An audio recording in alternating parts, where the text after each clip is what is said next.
ओम शांति। नव वर्ष, कैलेंडर बदलता है, तारीख बदलती है, लेकिन क्या हम बदलते हैं? हर साल हम कहते हैं, इस साल मैं शांत रहूंगा, इस साल क्रोध नहीं करूंगा, इस साल जीवन बदल दूंगा। लेकिन कुछ ही दिनों में फिर वही सोच, वही प्रतिक्रियाएं, वही थकान, वही उलझन। आज की यह चर्चा नए साल की नहीं, नए जीवन की चर्चा है। एक ऐसी आत्मा की चर्चा है जिसने एक दिन यह ठान लिया कि एक श्वास भी असफल नहीं होने दूंगा। यह चर्चा है नेगेटिव को पॉजिटिव में बदलने की, समय, संकल्प और श्वास को सफल करने की, और बाप समान बनने के पक्के निश्चय की। अगर आप भी चाहते हैं मन स्थिर हो, जीवन हल्का हो, रिश्ते मधुर हो और भविष्य स्वर्णिम हो, तो यह चर्चा आपकी ही चर्चा है। नव वर्ष, लेकिन वही पुरानी आत्मा। आरव एक साधारण सा नाम, लेकिन भीतर बहुत असाधारण बेचैनी। नया साल आया था, चारों ओर बधाइयां, गिफ्ट, मुस्कानें, लेकिन आरव के भीतर एक सवाल गूंज रहा था। सब कुछ है, फिर भी मन शांत क्यों नहीं? वह सेवा करता था, ज्ञान सुनता था, ध्यान भी करता था, फिर भी छोटी छोटी बातों पर मन टूट जाता था। एक दिन मुरली की यह पंक्ति उसके दिल में उतर गई कि एक श्वास एक सेकंड भी असफल नहीं हो। उसने खुद से पूछा, मैं असफल कहाँ हो रहा हूं? जैसे ऑफिस में बॉस की एक बात, मन में क्रोध, घर में किसी की उपेक्षा, मन में दुख, ट्रैफिक में देरी, मन में चिड़चिड़ापन। श्वास तो चल रहा है लेकिन सफल नहीं हो पा रहा है। एक दिन उसके जीवन में एक स्थिति आई, उसकी ईमानदारी पर सवाल उठाया गया। पहले संस्कार जागे, मैं गलत नहीं हूं, मैं जवाब दूंगा। लेकिन उसी क्षण मुरली की आवाज भीतर गूंजी, मैं मास्टर सर्वशक्तिमान हूं। उसने क्रोध का स्विच बंद कर दिया और शांति का स्विच ऑन कर दिया। फिर अहंकार को भगाने से नहीं, रोशनी जलाने से अंधकार जाता है। आरव ने चुप्पी नहीं साधी, बल्कि शांत स्वर में सम्मान के साथ बात रखी। परिणाम क्या हुआ? स्थिति बदल गई, आरोप समाप्त हो गया। यह था नेगेटिव से पॉजिटिव का चमत्कार। फिर होता है सम्मान की सीट और पोजीशन की शक्ति।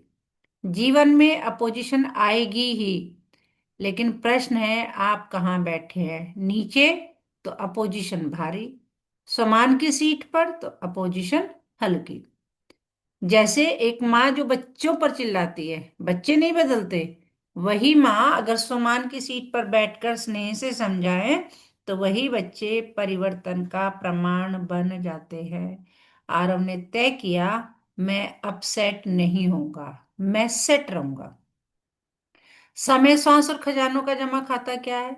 आरव ने एक डायरी बनाई, नाम रखा सफलता खाता। हर रात वह लिखता, आज समय कहाँ व्यर्थ गंवाया, श्वास कहाँ नेगेटिव हुई, कौन सा गुण दान किया।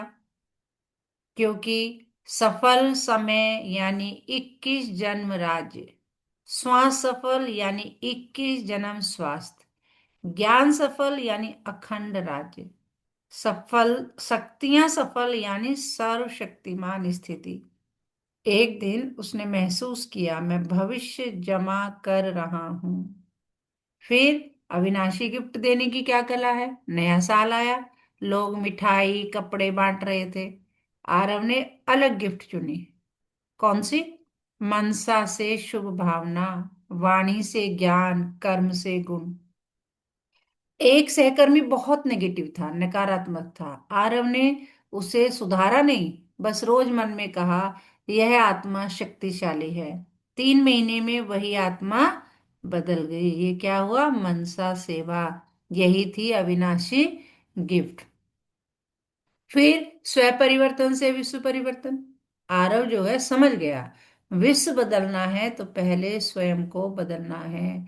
उसने तय किया, हर दिन नया परिवर्तन, हर दिन नई सेवा, एक दिन भी चिंता नहीं। धीरे धीरे उसका चेहरा शांत, वाणी मधुर और उपस्थिति सशक्त हो गई। लोग कहने लगे, इसके पास बैठते ही मन हल्का हो जाता है।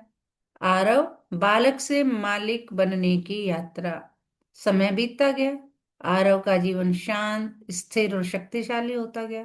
लेकिन एक दिन उसने स्वयं से पूछा, अपने आप से पूछा, क्या मैं सच में बाप समान बन रहा हूं, या सिर्फ अपने ही परिवर्तन में रुक गया हूं। उसी दिन मुरली की यह पंक्ति उसके जीवन का अंतिम मोड़ बन गई।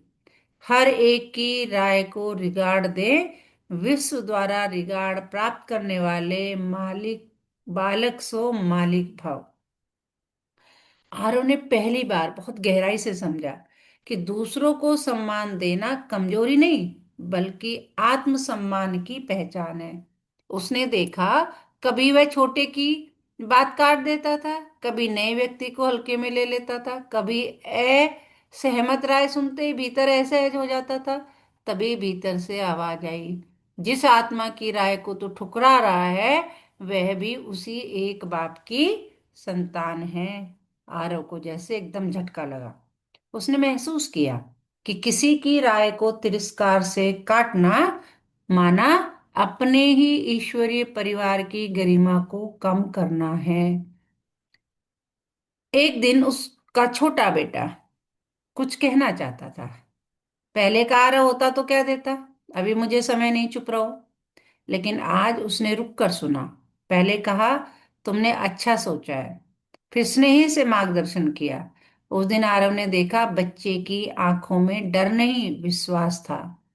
तो उसे क्या समझ में आया कि रिगार्ड देने से रिश्ते नहीं बिगड़ते, बल्कि मजबूत होते हैं। दूसरी परीक्षा क्या थी? सेवा में परिवर्तन। सेवा स्थान पर एक नया भाई एक साधारण सा सुझाव लेकर आया। कई लोगों के चेहरे पर भाव था, तुम नए हो, तुम्हें क्या पता। आरव ने बीच में कहा, तुमने सोचा ये अच्छी बात है, आओ इसे और बेहतर कैसे करें, मिलकर देखते हैं। कुछ महीनों बाद वही भाई सेवा का स्तंभ बन गया। तभी आरव को अनुभव हुआ, जो आत्मा दूसरों की राय को रिगार्ड देती है, वही अंततः विश्व से रिगार्ड प्राप्त करती है। बालक सो मालिक और मालिक सो बालक का मीनिंग क्या है? आरव ने अब इस गूढ़ रहस्य को जीना शुरू कर दिया। बालक बनना माना नम्रता, हर किसी को सुनना, हर किसी से सीखना, अहंकार को किनारे रखना, ये है बालक बनना। मालिक बनना माने सम्मान में रहना, आत्मविश्वास, स्पष्ट निर्णय, दिव्यता की जिम्मेदारी। उसने देखा, जब ये दोनों संतुलित होते हैं तो आत्मा न झुकती है न अकड़ती है, वह सहज ही विश्व की मालिक बन जाती है। बुद्धि का विस्तार यानी बेहद का कल्याण। अब आरव की सोच बदल चुकी थी। वह केवल अपने घर, अपने कार्य, अपने सेंटर तक सीमित नहीं था।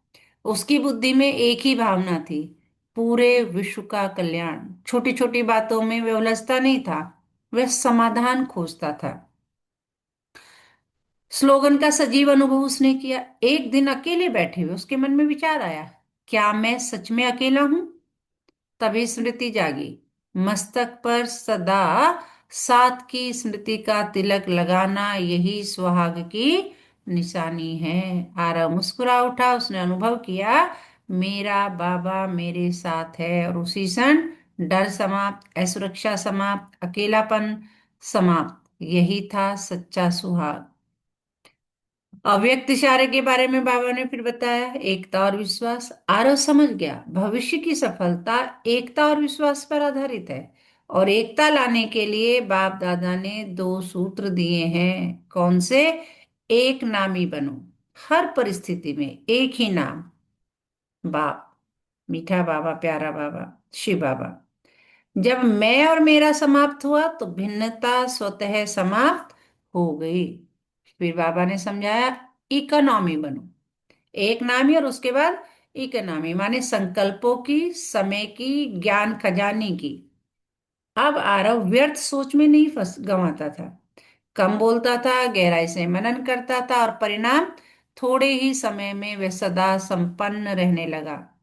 अब आरव सिर्फ बदला हुआ व्यक्ति नहीं था, वह परिवर्तन की शक्ति का प्रमाण था। जब सभी आत्माएं एक नामी बन जाती है, इकोनॉमी अपनाती है, तो एक बाप में सभी प्रकार की भिन्नता समा जाती है। यही है विश्व एकता की नींव। तो इस चर्चा से क्या समझ में आया कि नया वर्ष कैलेंडर से नहीं, संकल्प से बदलता है। जो आत्मा हर श्वास सफल करती है, वह भविष्य की मालिक बनती है। परिवर्तन की शक्ति से नेगेटिव भी सेवा बन जाता है। तो आरव की कहानी सुनकर आज खुद से पूछिए, क्या मैं हर आत्मा की राय को रिगार्ड देता हूं? क्या मैं मालिक, बालक और मालिक दोनों संतुलन में हूं? कमेंट में लिखें, इस वर्ष मेरा एक पक्का संकल्प। और इस चर्चा को उस आत्मा तक पहुंचाइए जिसे आज सम्मान और शक्ति दोनों की जरूरत है। और पूरा दिन जब भी समय मिले, अफर्मेशन जरूर करने हैं कि मैं मास्टर सर्वशक्तिमान आत्मा हूं। मेरा हर श्वास सफल है। मैं हर आत्मा को रिगार्ड देती हूँ। मैं सम्मान की सीट पर स्थित हूँ। मैं स्व परिवर्तन द्वारा विश्व परिवर्तन करने की निमित्त हूँ। चलिए, तो अभी सभी रिलैक्स होकर बैठेंगे, 2 मिनट का मेडिटेशन करेंगे, ध्यान लगाएंगे। कमर सीधी, आराम से बैठ जाइए, आंखें हल्की बंद। एक गहरा सांस लें और धीरे से छोड़ें। पूरा फोकस अपनी सांसों पर। अपने आप से कहें, मैं आत्मा हूं, शांत, शक्तिशाली, प्रकाश स्वरूप। मैं आत्मा हूं। माथे के बीचों बीच स्वर्णिम प्रकाश बिंदु देखें। अब स्मृति लाएं, मेरा बाबा मेरे साथ है। कंबाइंड रूप, मैं और मेरा बाबा। उस साथ की शक्ति अपने मन में भरते हुए अनुभव करें। फील करते जाएं, मुझ में समाते हुए। मैं और मेरा बाबा, कंबाइंड रूप। हर संकल्प शांत हो रहा है, हर श्वास सफल हो रहा है। मन कह रहा है, मैं मास्टर सर्वशक्तिमान हूँ। कुछ क्षण इसी फीलिंग में रहे, इसी अनुभूति में रहे। मैं मास्टर सर्वशक्तिमान हूँ। अब धीरे धीरे इस शक्ति को साथ लेकर आंखें खोलें और तहे दिल से बाप दादा को याद प्यार, गुड मॉर्निंग, नमस्ते, शुक्रिया कहें।